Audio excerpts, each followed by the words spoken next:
भयो अनि मम्मीलाई अनि कहाँ पढ्छौ फर्स्टको यहाँ नपढ्ने कति क्लासमा अब चाहिँ हो अब चाहिँ आउने वैशाखदेखि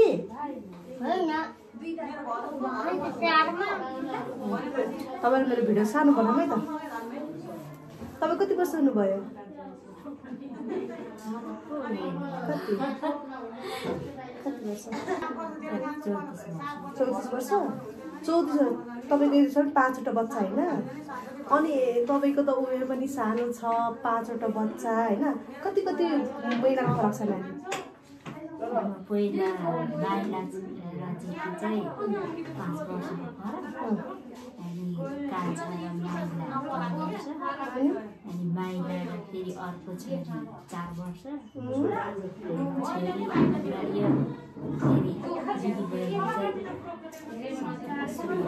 सोह्र महिना फरकमा तपाईँ अझै पनि जन्माउने किन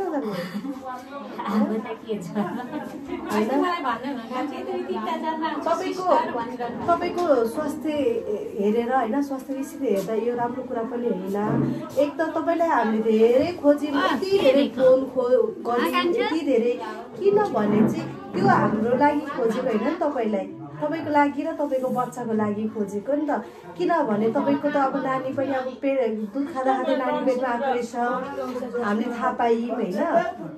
त्यो कारणले गर्दाखेरि हामीले खोज्यौँ किनभने चाहिँ तपाईँले चाहिँ अहिले मलाई केही पनि भएको छैन म बच्चा जन्माउँछु होइन भनेर भन्नुहुन्छ होला तपाईँको मनमा पनि लागेको होला मेरो इच्छाको कुरा हो म बच्चा जन्माए पनि नजन्माए पनि के खास पर्यो भन्ने कुरा तपाईँको मनमा त पक्कै आयो नि होइन तर त्यो भनेको के हो भने तपाईँको बच्चाहरूको भविष्यको लागि तपाईँको स्वास्थ्यको लागि अहिले जन्मिरहेको नानीको स्वास्थ्यको लागि हामीले भनेको हो हामीले चाहिँ के भनेको भने केही नभए पनि स्वास्थ्य संस्थामा मात्रै आएर आइरन चक्की खाइदियो भने भिडियो एक्सरे यहाँ फ्री छ अहिले हाम्रो हेल्पसमा अहिले भिडियो एक्सरे फ्री हुन्छ गाउँ क्लिनिकमा हामीले तलै आएको हुन्छ क्लिनिकमा आउँदाखेरि केही नगरे पनि तपाईँको यो के अरे गर्भ अवस्था कस्तो छ त्यो बुझ्नु पायो भने अनि तपाईँले आइरन चक्की क्याल्सियम मात्रै दिनु पाए हामीलाई पनि मन पनि सन्तोष हुन्थ्यो तपाईँको लागि पनि नभएर बच्चाको लागि पनि हुन्थ्यो नि त हो कि होइन भन्नु न अहिले म तपाईँलाई किन चाहिँ मैले तपाईँलाई यो भन्दैछु भने अहिले चाहिँ विभिन्न किसिम अहिले मात्र पहिलाको पनि मान्छेहरू देख्नु भएको होला अपाङ्गहरू कसैको खुट्टा छोटो कसैको के भन्छ यस्तो ओठ काटेको होइन अनि कस्तो कस्तो हात एउटा नभएको 6वटा औँला नभएको कस्तो कस्तो जन्मेको देख्नु भएको छ नि होइन तपाईँले पुड्केहरू जन्मेदेखि त्यस्तो चाहिँ नहोस् भनेर पहिला त जे भयो पहिला त स्वास्थ्यको पनि अलिक कमी थियो होला आफ्नो ठाउँमा छ होइन अहिले त स्वास्थ्य त घर घरमै पुग्छ हरेक कुराहरूमा तपाईँहरूले रेडियो सुन्नुहुन्छ रेडियोहरू पनि सबै कुरा जानेको हुन्छ नि त होइन म तपाईँले त यति खोजेँ कि होइन यति खोजेँ कि मैले गाउँघर टिभीमा गएर तपाईँलाई मलाई कतिचोटि फोन गर्नु लगाएँ तपाईँले सायद कतिले भने पनि होला होइन सिस्टरले खोज्यो भनेर पनि होइन मैले तपाईँलाई यति खोजेँ कि यति धेरै खोजेँ तर म तपाईँलाई काहीँ पनि उपलब्ध गर्न सकेँ अन्तिममा तपाईँको नानीको खोप थियो त्यो दिन तपाईँको श्रीमान आउनुभयो तपाईँको श्रीमानलाई मैले मजाले सम्झाएको यस्तो अनि अर्को भनेको सेवा सुविधाबाट पनि तपाईँहरू वञ्चित नहोस् भन्ने कुरा क्या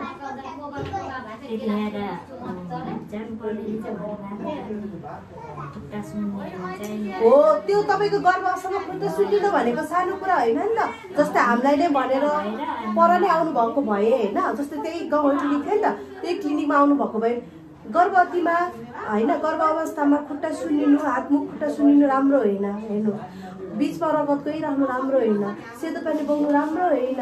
लामो समयसम्म धेरै सुहाउने नसुहाउने तरिकाले होइन टाउको दुख्नु राम्रो होइन त्यही भएर हामीले चाहिँ तपाईँको गर्भ अवस्थाको स्थिति कस्तो छ है भनेर तपाईँलाई हामीले यहाँसम्म बोलाएको कि तर तपाईँले त हामीलाई त टेर्नै भएन साँच्ची म चाहिँ तपाईँले नर्साउनु होला होइन तपाईँको मन नहोला होइन तपाईँले हामीलाई टेर्नै भएन साँच्ची मैले नि तपाईँको देउराली कि जेठानी सुनि तल्लो घरको उहाँलाई मैले कति कल गर्नु लगाएँ उहाँले पनि पक्कै गर्नुभयो होला अनि त्यसपछि मैले हेमु पुपुलाई त्यहाँ अर्को हुनुहुन्छ नि उहाँलाई पनि मैले फोन गर्नु लगाएँ तपाईँको फोनै नलाग्ने तपाईँले दिएको नम्बर छ नि फोन लाग्दैन नि त्यो त अर्को नम्बर म त तपाईँको श्रीमान त अर्को नम्बरसँग त के तपाईँको श्रीमानबाट पनि खोजेर के अरे अरूबाटै खोजेर तपाईँको श्रीमानको नम्बर पत्ता पाएको मैले त्यो मेरो नम्बर त भइसक्यो के भयो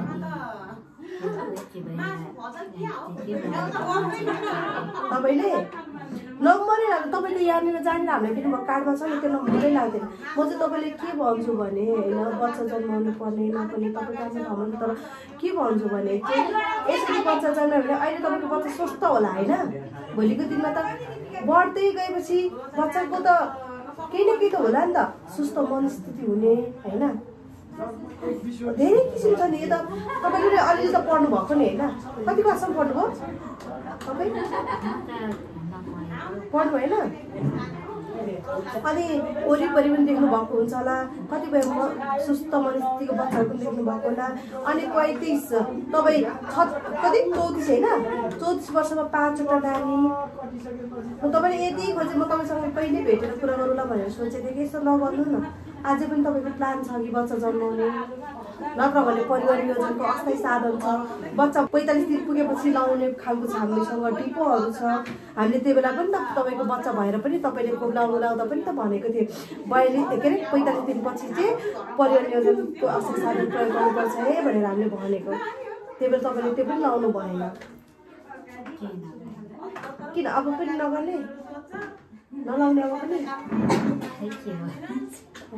जस्तो अब हेर्नु त तपाईँले हेर्नुपछि मात्रै बच्चा जन्माउनु भएको भए पालिकाले 5000 दिएको थियो तपाईँको कार्डबाट आउँथ्यो यातायात खर्च भनेर 2000 दियो तपाईँको लगभग 8000 भनेर बेसी पैसा आउँछ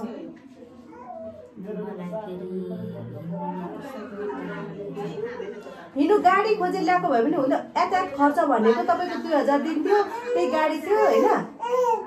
गाडी थियो गाडीलाई फोन गरेर गाडी ल्याइदिन्थ्यो नि यो बच्चा जन्मेको त थाहा नै छैन मलाई म त भर्खर तपाईँलाई त्यहाँ देखेर त छक्क परेर सोध्नु पनि सोधेको खोजेको तपाईँको निरीक्षण नगरेको होइन हामीले गरेको होइन नानीलाई के बुझिरहेको छ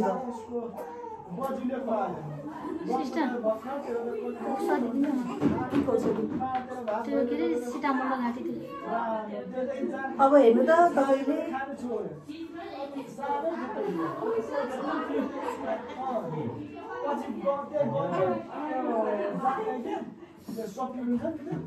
यता ठोकिन्छ अब के गर्ने भन्नु त अनि खै हेर आउँछ कति केजी छ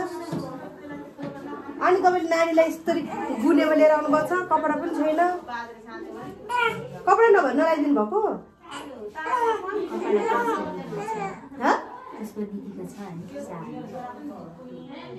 हजुर हजुर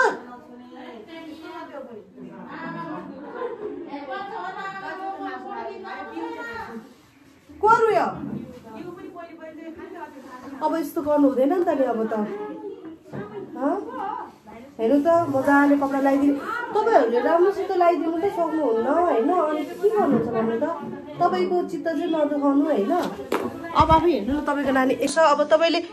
एक सरमा ल्याएर आउनुभएको छ त्यो गुन्नेमा लिएर आउनुभएको छ हेर्नु त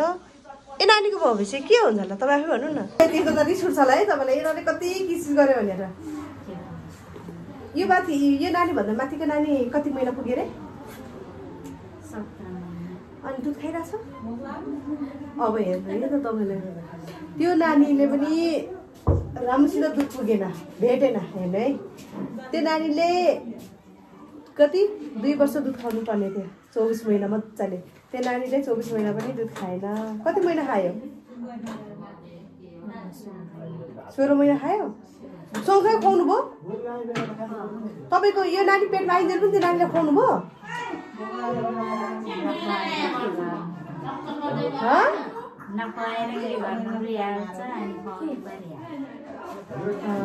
अनि यो नानी जन्मेपछि चाहिँ बाबुले छोड्यो छोरा कि छोरीले छोरीले दुध छोडेको यो उसको बहिनी जन्मेपछि अनि त्यो नानीको पनि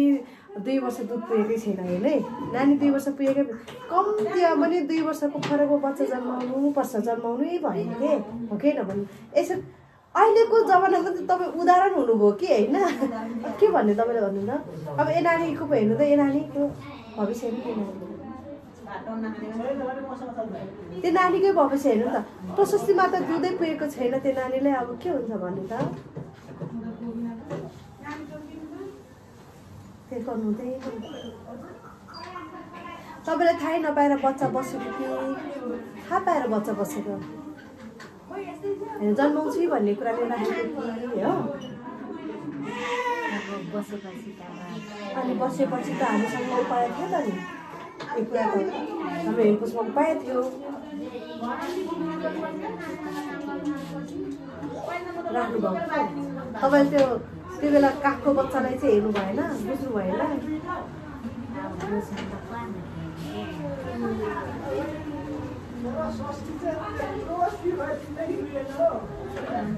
अब ठिक छ अब चाहिँ त्यो गल्ती नगर्नु होइन अब नानीलाई चाहिँ 2 वर्ष राख्नु मजाले अब तपाईँको के अरे उमेर अनुसार होइन तपाईँको हाइट अनुसार नानी जन्माउनुलाई अब तपाईँको लागि अलिकति स्वास्थ्यको लागि ठिक हुँदैन किनभने 34 वर्षमा 5वटा बच्चा भनेको तपाईँको होइन हेर्नु मजाको कुरा होइन तर अब यस्तो नगर्नु त छोरामा छोरा छ छोरीमा छोरी छ त अब के चाहियो भन्नु त के को लागि भन्नु न ल जस्तै स्वास्थ्य सोगी आएर सेवा सुविधा नै भयो है न त सेवा सुविधा पनि लिउँ न त भन्ने भयो त तपाईँ स्वास्थ्य चौकी कुनै न त्यो छोरीको पालोमा सुविधा लिनुभयो न यो छोरीको पालोमा सुविधा लिनु कुनै बच्चाको पालोमा सुविधा लिनुभयो त यहाँबाट के को लागि चाहिँ तपाईँले यस्तो दुःख गर्नुहुन्छ आफूलाई मारी भन्नु त कति दुःख भयो होला कष्ट भयो होला होइन आइरन नखाइकन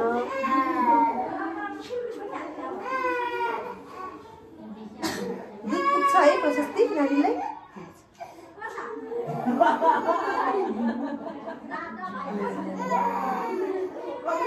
अझै पनि जन्माउने विचार छ के छ भन्नु त नराखे भन्नु अब नजन्माउने भयो भने त 45 दिनभित्रमा होइन परिवार नियोजनको अस्थायी साधन गर्नु पर्यो नि त नि किन गर्ने तपाईँको चाहिँ यसो विचार्दाखेरि तपाईँको चाहिँ सोच चाहिँ होइन नानी जन्माउँछु भन्ने सोच छ कि क्या हो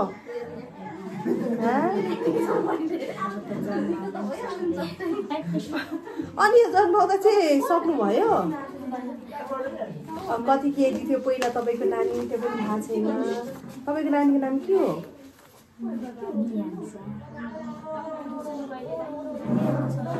लिहाङ्सा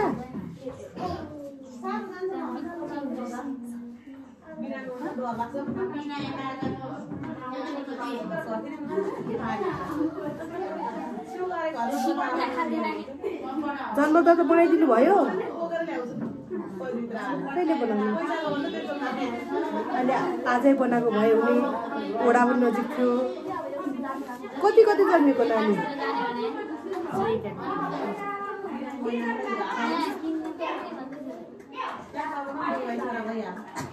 चैत 2 गते कति केजी थियो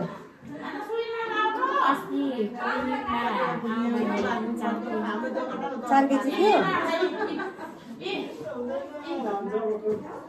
आज जोख्नु भयो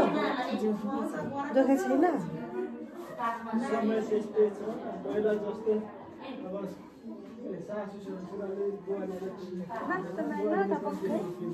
तपाईँको नाम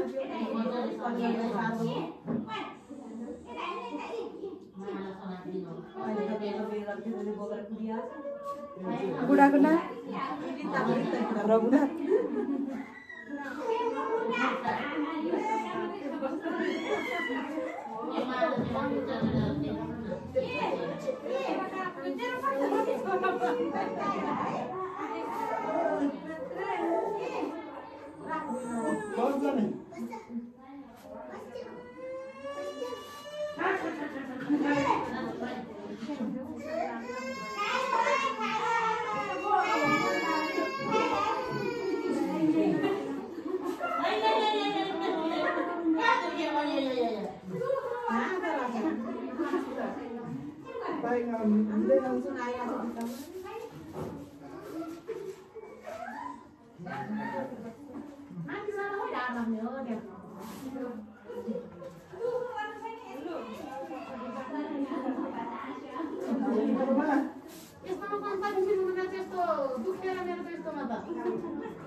ठ्याक्कै आज कति दिन भयो? 18 दिन भयो,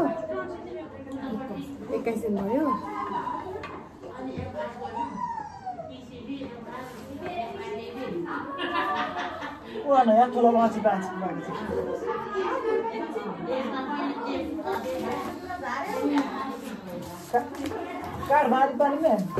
अब यस्तै हो होइन हामीले भन्ने।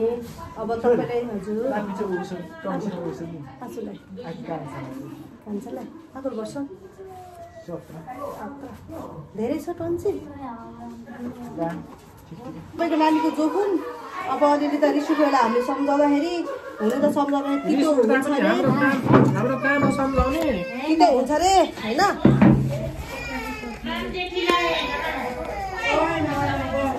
खोलाहरू बनाउनु मान्छेको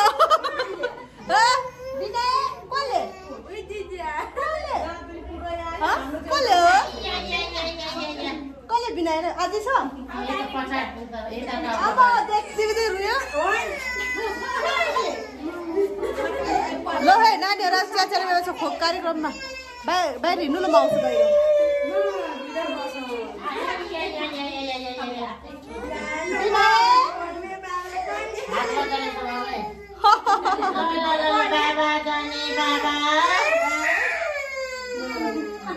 सक्यो।